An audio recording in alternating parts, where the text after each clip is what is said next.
Principal solution of 5 plus 3 sin theta into 2 cos theta plus 1 is equal to 0. Principal solution find करायचं बघा. दोन ब्रॅकेटचा product जो आहे आपल्याला 0 दिलेला आहे. याचा अर्थ बघा, फर्स्ट ब्रॅकेटची व्हॅल्यू आपण कंपेअर विथ 0 करू शकतोय, और 2 cos theta plus 1 second bracket compare with 0 केला. 3 sin theta is equal to -5, 2 cos theta is equal to -half. Sine थीटाची व्हॅल्यू किती आली बघा, -5/3. ओके, आणि या ठिकाणी कॉस थीटाची व्हॅल्यू मिळाली -1/2. आता ही जी साइनची व्हॅल्यू मिळालेली आहे बघा -5/3, 5/3 ही व्हॅल्यू जी आहे ती ग्रेटर दॅन 1 आहे. ओके, पण साइनचा जो अँगल आहे तो पुट केल्यानंतर साइनची जी रेंज आहे ती -1 टू +1 मध्ये येते. ही आउट ऑफ रेंज येणार, म्हणजे ही व्हॅल्यू आपण रिजेक्ट करणार, या व्हॅल्यूचा विचार करायचा नाही. बर, मग काय राहणार आहे बघा, cos theta is equal to -half. Cos negative आहे.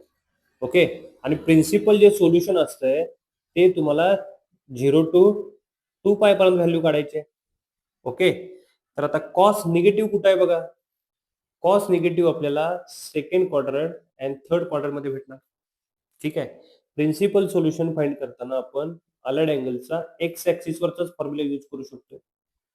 म्हणजे काय येईल बघा, की कॉस ऑफ हे मायनस आहे तसं लिहितो, निगेटिव्ह म्हणजे मायनस कॉस π/3 लिहिलं, 1/2 ची व्हॅल्यू कॉस π/3 लिहिली.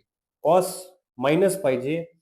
अलर्ड अँगलचे फॉर्म्युले जर बघितले आपण तर cos pi minus theta is equal to minus cos theta and cos pi plus theta is equal to minus cos theta.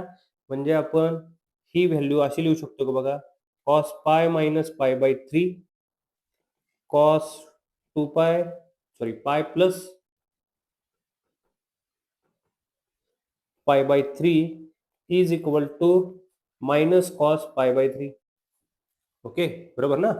पाय minus theta minus cos theta, pi plus theta cos pi plus theta minus cos theta.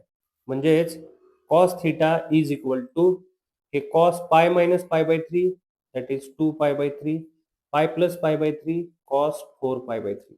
Theta किती मिळाला बघा, 2 π/3 and 4 π/3. That is option number C is correct.